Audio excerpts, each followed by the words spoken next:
नमस्कार, capital TV देख रहे हैं आप। मैं हूं आपके साथ पूजा। ब्रेकिंग नाउ में बड़ी खबर आपको बता रहे हैं। शुभेंदु अधिकारी के पीए चंद्रनाथ रथ की हत्या मामले में बड़ा एक्शन हुआ है। इस हत्याकांड की जांच अब सीबीआई को सौंप दी गई है। 7 सदस्यीय एसआईटी का गठन हुआ है, जिसमें अलग अलग जगहों के अलग अलग यूनिट के डीआईजी लेवल के अधिकारी शामिल है और बताया जा रहा है ये सारे अधिकारी पश्चिम बंगाल पहुंच रहे हैं और घटनास्थल का जायजा करेंगे। घटना को रिक्रिएट किया जाएगा, हर एक पहलू की जांच की जाएगी। तो कितना बड़ा ये एक्शन है आपको बताएंगे। मेरे साथ जुड़े हुए हैं कैपिटल टीवी के editor in chief doctor Manish Kumar और एग्जीक्यूटिव एडिटर राजीव जी। सर, शुरू से ही मांग की जा रही थी कि सीबीआई को जांच सौंप दी जाए, अब सीबीआई को जांच सौंप दी गई है। भाई, जांच की मांग की तो टीएमसी वाले ही कर रहे थे। आपके इस गुजारिश को शुभेंदु अधिकारी ने पूरा कर दिया, लेकिन अभिषेक बनर्जी कहां छिपे हुए हैं? अभिषेक बनर्जी को तो सामने आना चाहिए। एक नहीं, दो नहीं, कई सारे बीजेपी के लीडर्स आकर के उन्होंने बता दिया और क्लेम भी कर दिया कि भाई ये जो हत्याकांड है ये पॉलिटिकल किलिंग है। ममता बनर्जी हारी, इतनी बौखलाई, अभिषेक बनर्जी उसको बर्दाश्त नहीं करवा सके और इसलिए इस तरह का आरोप अभिषेक बनर्जी के ऊपर लग रहा है। और अब जब ये 3 शार्प शूटर पकड़े गए हैं तो ये सब राज उगल रहे हैं। और जिस तरीके का इंटर स्टेट गैंग ये काम कर रहा था, न सिर्फ इस केस में बल्कि पश्चिम बंगाल के टॉप लीडर्स, आप समझ लीजिए कौन, अब तक 15 साल से इस तरह के माफिया गैंग का इस्तेमाल अपने पॉलिटिकल और बिजनेस और माफिया लोगों को सेट करने में, उसको खत्म करने में इस्तेमाल किया जा रहा था। It is going to be a big उसको कह सकते हैं कि एक्सपोजे कि किस तरीके से टीएमसी वहां अपने दमन और दहशत का पूरा इसको अंपायर जो है बना रखा था। अब सीबीआई को यह मामला दिया गया है और सीबीआई ने अलग अलग राज्यों से बड़े जो होनहार और एक्सपीरियंस जो इन्वेस्टिगेशन में जो टॉप शॉट्स हैं उसको इस एसआईटी की टीम में डाला गया है। सारे अनुभवी लोग हैं। दिल्ली से 2 लोगों को लिया गया है, एसपी सुभाष चंद्र कुंडू और अनिल कुमार यादव को। ये दिल्ली से ये जा रहे हैं। धनबाद से, क्योंकि गाड़ी उधर कोयला बेल्ट, वहां आप देखिए धनबाद में ये सब भी बहुत सारा काम होता है। ये माफिया लिंक कहाँ कहाँ है, तो वहां से भी सीबीआई के एक डीएसपी है विकास पाठक, उसको इस टीम में लिया गया है। गिरफ्तारी कहाँ हुई? तो बक्सर में। तो पटना सीबीआई के डीएसपी अमित कुमार, रांची एसीबी के डीएसपी कुलदीप और लखनऊ से एसीबी के इंस्पेक्टर विवेक श्रीवास्तव को शामिल किया गया है। और ये सब सीबीआई के ज्वाइंट डायरेक्टर जो कलकत्ता में है, उनकी निगरानी में ये सारा काम किया जाएगा। जो इनिशियल जांच, ये शार्प शूटर जो बता रहे हैं कि उनको हायर किया गया, कौन हायर किया, क्यों किया, ये सब खुलासे ऑलरेडी सीबीआई करवा चुकी है। बड़े अधिकारी हैं, एक्सपीरियंस्ड अधिकारी हैं और उनका मेन मोटिव यही होगा कि जल्द से जल्द इस केस का खुलासा किया जाए, कौन है असली मास्टरमाइंड, उस तक पहुंचा जाए। सीबीआई जांच कितनी बड़ी मुसीबत है ये अब अभिषेक बनर्जी के लिए। देखिए, स्टेप बाय स्टेप काम हुआ है। मतलब पहले सीआईडी को दिया गया, यानी कि जिस तरीके से मर्डर कोलकाता के अंदर यानी कि पश्चिम बंगाल के अंदर हुआ, 24 परगना में हुआ, और उस जगह का मुआयना किया गया, सीसीटीवी फुटेज निकाले गए और उन लोगों को गिरफ्तार किया गया जो डायरेक्ट इसमें इन्वॉल्व थे।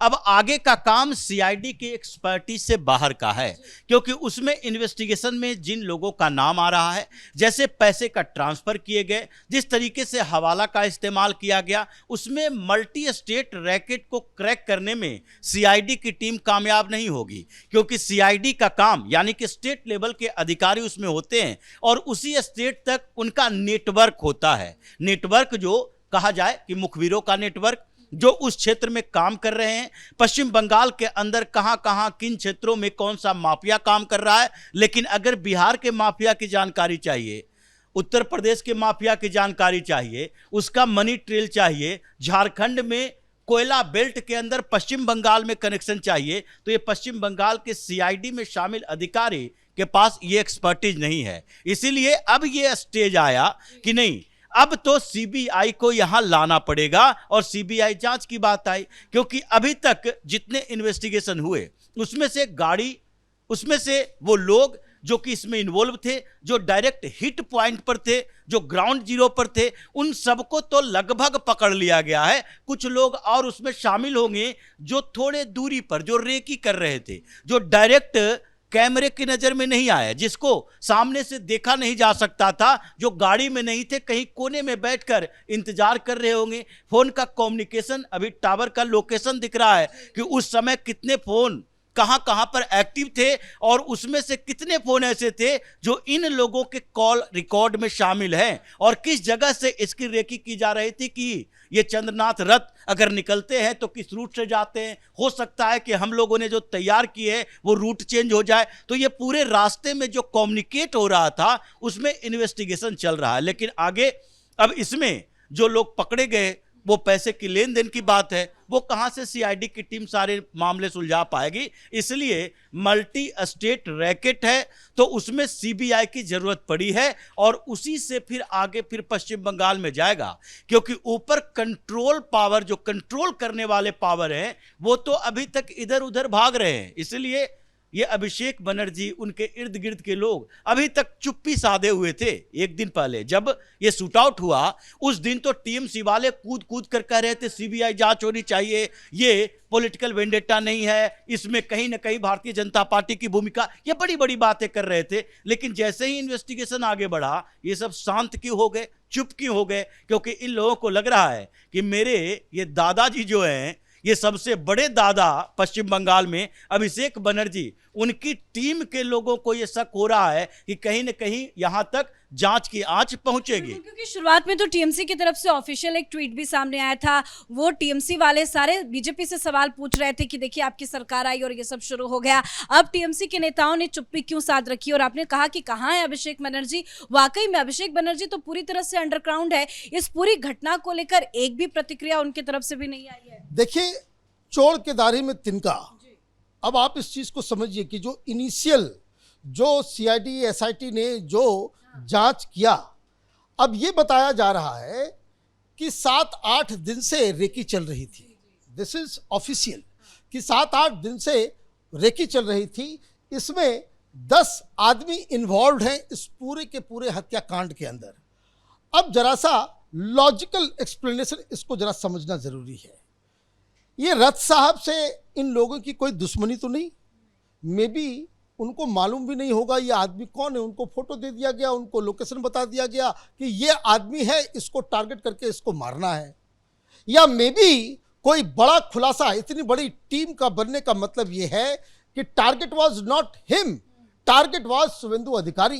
इस बात का जिक्र खुद शुवेंदु अधिकारी ने भी किया है कि मैं ही असली टारगेट। यस, और दूसरा जो सबसे बड़ी बात है कि अभिषेक बनर्जी चुनाव से पहले तो टीएमसी के तमाम गुंडे, ये जहांगीर खान हो चाहे वो टीएमसी के तमाम प्रवक्ता, कि 4 तारीख के बाद तुम लोगों का इलाज करेंगे, तुम लोगों का हिसाब किताब करेंगे, यही बोला जा रहा था। देखिए, ये हत्या रिजल्ट आने के बाद हुई, सीएम की घोषणा अभी तक हुई नहीं। लेकिन जो सबसे क्रूशियल पॉइंट है वो ये कि 7-8 दिनों से रेकी चल रही है। मतलब ये तो कॉन्ट्रैक्ट किलर है, पैसा मिलेगा तो काम करेंगे। तो ये कॉन्ट्रैक्ट आपने पहले ही दे दिया, ये सोच के दिया कि हमारी सरकार आ जाएगी, मार मुर के खत्म कर देंगे, और इधर आप बयान दे रहे हो कि 4 तारीख के बाद कौन दिल्ली का बाप तुमको बचाएगा, हम तुमको बताएंगे। ये ऑन रिकॉर्ड है। अभी तक गिरफ्तार हो जाना चाहिए अभिषेक बनर्जी को इस बयान के ऊपर ही कि आप जो है खुलेआम धमकी दे रहे थे और इस तरह की बात। और यही बात देखिए कि 4 तारीख के बाद तुमने खेला शुरू किया है, जहांगीर खान उसका बयान है कि तुमने खेला शुरू किया है, हम अंत करेंगे, हम अंत करेंगे। तो इसका मतलब यह है कि they were in know how, कि उनको मालूम था कि इस तरह की घटनाएं जो है, अदरवाइज इस तरह के बयान देने का क्या मतलब है।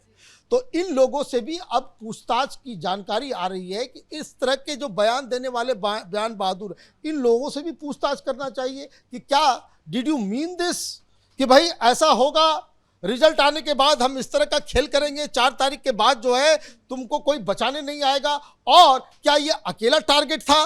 कई सारे सवाल जो है, और इसीलिए कि चूंकि ये मामला बड़ा होता चला जा रहा है, ये मामला बड़ा होता चला जा रहा है, इसमें बड़े बड़े नाम वो शामिल हो रहे हैं, इसलिए आज शुभेंदु अधिकारी ने इस मसले को सीबीआई को सौंप दिया है। बिल्कुल सर ने जो बात कही वो वाकई में गौर करने वाली है। किस तरह के बयान पहले से क्यों आ रहे थे और बार बार यही कहा जा रहा है कि ये बिल्कुल प्री प्लानिंग है, साजिश थी। मतलब टीएमसी कॉन्फिडेंट थी कि हम सत्ता में आएंगे और हम अपने हिसाब से सब कुछ करेंगे। अब किस तरह से टीएमसी की मुसीबत बढ़ती नजर आ रही है, क्योंकि हर एक चीज को कनेक्ट करे, कहीं ना कहीं जो तार हैं वो अभिषेक बनर्जी तक क्या पहुंचते नजर आ रहे हैं। देखिए, जो स्थिति दिखाई पड़ रही है, ये भी हो सकता है कि चुनाव परिणाम के पहले ही या फिर वोटिंग के पहले ही या चुनाव परिणाम के कुछ समय पहले ये शुभेंदु अधिकारी को टारगेट करने या फिर उसके चंद्रनाथ रथ को टारगेट करने के लिए ये जो कॉन्ट्रैक्ट दिए गए होंगे वो 15 दिन पहले का होगा। ये समय मौका नहीं मिल रहा होगा और उसके बाद ये धीरे धीरे समय टलता गया और जो कॉन्ट्रैक्ट किलर यानी कि सुपारी लेकर हत्या करने वाला था उसको जो मौका मिला, जब मौका मिला उसने हिट किया। लेकिन अब तो ये समस्या सामने दिखाई पड़ रही है। सीबीआई के हाथों में सौंपने का मतलब है कि सीबीआई इन्वेस्टिगेशन सिर्फ उन लोगों से नहीं करती जो सामने में दिख रहे हैं, उन लोगों के लिए करती है जिसने ट्रिगर दबाने के लिए आदेश दिए हैं। तो इसका मतलब है सीबीआई की टीम, जैसा डॉक्टर साहब ने कहा, जहांगीर खान से पूछताछ हो सकती है, साउथ 24 परगना का ही है।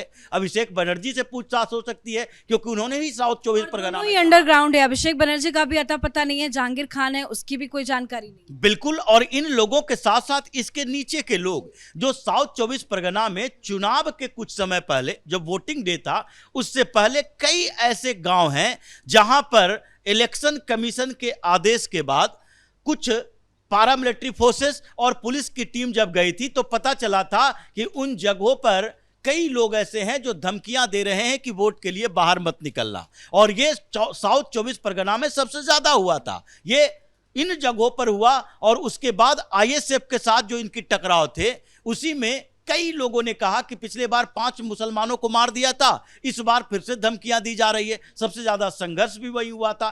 तो जो वहां का मोडस ऑपरेंडी दिखता है और इन लोगों का नेक्सस दिखता है वही कोलकाता का नेक्सस है। यानी भवानीपुर में चुनाव जीतते हारते शुभेंदु अधिकारी, लेकिन उससे पहले ही कुछ ऐसे टारगेट फिक्स किए गए थे कि जीत हार का फर्क ही न पड़े और यही सीबीआई आगे जांच करेगी। धन्यवाद सर आप दोनों का। तो शुभेंदु अधिकारी के पीए चंद्रनाथ रथ की हत्या के मामले में लगातार जांच जो है वो तेजी से आगे बढ़ रही है। अब इस पूरे हत्याकांड को सीबीआई के हाथों में सौंप दिया गया है और हो सकता है कि बहुत जल्द एक बड़ा फैसला लिया जाए और बड़ा एक्शन देखने को मिले। इस बड़ी खबर में इतना ही। देखते रहिए कैपिटल टीवी। नमस्कार।